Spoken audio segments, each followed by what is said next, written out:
Olá a todos! Neste vídeo, nós iremos abordar a biorefinaria, a sua importância, as categorias em que é dividida e as perspectivas futuras para essa tecnologia. Mas o que é a biorefinaria?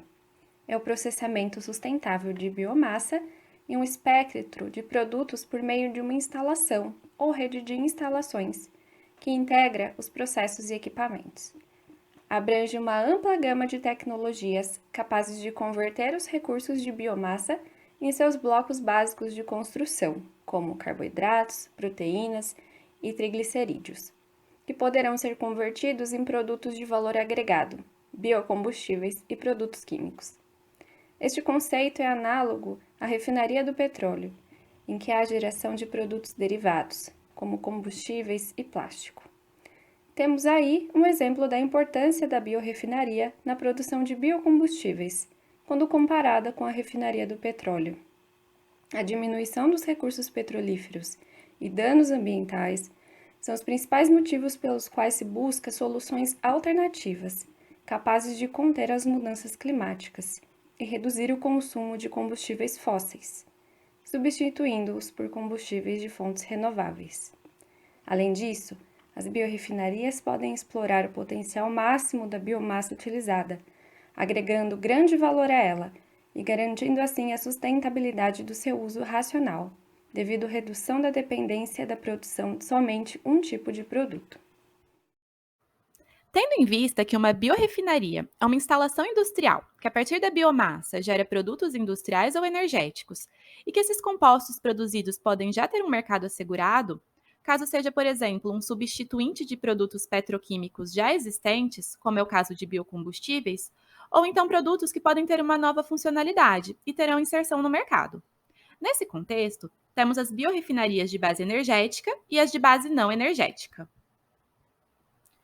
As biorefinarias de base energética geralmente são focadas em um produto energético principal, como biocombustíveis, calor ou eletricidade. Nessas instalações, por meio de processos bioquímicos e ou termoquímicos, a biomassa lignocelulósica é processada. As matérias-primas empregadas não são utilizadas na alimentação. Possuem grande disponibilidade e baixo custo, como, por exemplo, bagaço e palha da cana-de-açúcar ou então microalgas. O produto energético final tem como principal vantagem a redução da emissão de gases de efeito estufa. Já nas biorefinarias de base não energética, são obtidos bioprodutos e biomateriais a partir da biomassa com elevado valor agregado, que podem ser desde produtos nutricionais até cosméticos. Nesse caso, os resíduos ou subprodutos dos processos de produção de biomateriais são utilizados para a produção de biocombustíveis. Atualmente, existem diversos estudos realizados em parcerias com empresas para a geração de produtos derivados da biomassa. São utilizadas tecnologias de base bioquímica e termoquímica, além de ferramentas de biologia molecular e biologia sintética. Ainda existem estudos de otimização de tecnologias de gaseificação e pirólise, otimização do fracionamento da biomassa por tratamentos hidrotérmicos, entre tantos outros. Entre projetos relevantes nesse contexto estão o Alga Valor, que visa a produção integrada de algas e uso de sua biomassa e extratos em diferentes aplicações, como nutrição humana e animal, cosméticos e fertilizantes. Tem também o Biofor Portugal, que tem como objetivo a produção de bioetanol utilizando resíduos florestais. Já nos parques de bioenergia da empresa brasileira Raizen, eles extraem o máximo da matéria-prima que é a cana-de-açúcar. Produzem energias renováveis como etanol de primeira e segunda geração, bioeletricidade, biogás e bioprodutos como fertilizantes. As matérias-primas de primeira geração são aquelas utilizadas para o consumo humano, como óleo comestível, açúcar ou amido. O uso de matérias-primas dessa geração pode ameaçar a segurança alimentar, com o aumento do custo das safras comestíveis e desencadeando uma competição por água e terra. Com isso, surgindo dúvidas quanto ao uso sustentável dessas matérias a longo prazo. Um exemplo delas é a cana-de-açúcar. A cana é uma espécie com grande taxa de assimilação fotossintética. Com isso, uma enorme capacidade para produzir biomassa contendo açúcar, amido, proteínas e lignocelulose. Durante o processamento da cana, o caldo contido nos colmos é separado do bagaço. Embora que a maior parte do bagaço seja utilizada para fins energéticos, esse material representa um grande potencial para a agroindústria nacional, gerando desenvolvimento de atividades mais nobres do que a geração direta de energia. Esse material é uma das principais biomassas lignocelulósicas que podem ser utilizadas na conversão em bioprodutos, pois possui uma alta concentração de carboidratos, baixo conteúdo relativo de lignina e é fácil de utilização e tem baixo custo de transporte e de armazenagem. A segunda geração tem como matérias-primas como bagaço de cana-de-açúcar, resíduos florestais e biomassa celular oriunda de fermentação. As matérias-primas dessa geração são geradas como resíduos da agroindústria, como citados exemplos: agricultura, silvicultura, domésticas e outras indústrias, por exemplo, resíduos de óleo de cozinha. Essa geração, então, vai proporcionar às biorefinarias grandes vantagens devido ao seu baixo custo. Nota-se que uma biorefinaria típica, os custos das matérias-primas vão representar entre 40% e 60% dos custos totais. Além disso, o uso de matérias-primas de segunda geração está associado a melhorias ambientais, como também ao desenvolvimento de áreas rurais. Matérias-primas de terceira geração incluem algas, com ênfase em espécies capazes de acumular altas quantidades de lipídios para a geração de biodiesel, além de bioetanol, biogás e biohidrogênio, e os bioprodutos de valor agregado, como carboidratos, pigmentos, proteínas e biomateriais. As microalgas são micro-organismos de extensa biodiversidade, o que contribui para a aplicação da sua biomassa em diversos setores industriais, devido à sua composição bioquímica, rápido crescimento, alta eficiência fotossintética, tolerância a diferentes formas de cultivo, além de constituírem uma fonte de energia sustentável devido à conversão de carbono atmosférico, luz e água, e energia armazenada na forma de biomoléculas. Naturalmente, microalgas produzem diversas biomoléculas com potenciais aplicações biotecnológicas, como lipídios, proteínas, carboidratos, antioxidantes, pigmentos, vitaminas e enzimas, que são empregados nos setores alimentício, farmacêutico, agropecuário e de combustíveis.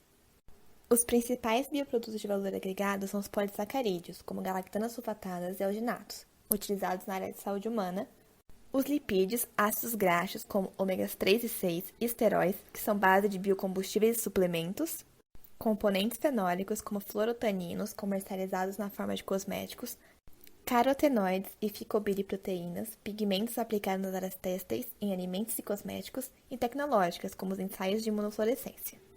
A biomassa de microalgas apresenta vantagens em relação à utilização de combustíveis fósseis e plantas terrestres como fonte de energia e biomoléculas. A busca por biomoléculas de interesse industrial esbarra em questões relacionadas à sustentabilidade da produção, como emissão de carbono, utilização de áreas cultiváveis que competem com a produção de alimentos, emprego de grandes quantidades de água potável nos processos, uso de fertilizantes, além da dependência de sazonalidade, quando se trata de plantas superiores, entre outros fatores que embasam a necessidade de matérias-primas promissoras para aplicações biotecnológicas, alternativas às gerações utilizadas atualmente na larga escala. Entretanto, um empecilho à utilização de cultivo de microalgas em larga escala são os custos, que raramente compensam a escala industrial. A integração dos processos no modelo de biorefinaria torna o processo economicamente viável, devido à possibilidade de comercialização de diversos produtos combinada à sustentabilidade da produção.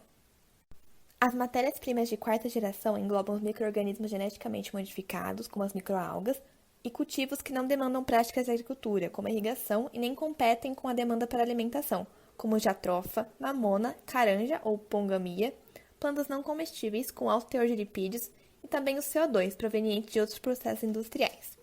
A biomassa derivada dessas fontes combina as vantagens de sustentabilidade da terceira geração e ainda possibilita a obtenção direta de bioproduto, no caso dos OGMs e fonte direta de carbono.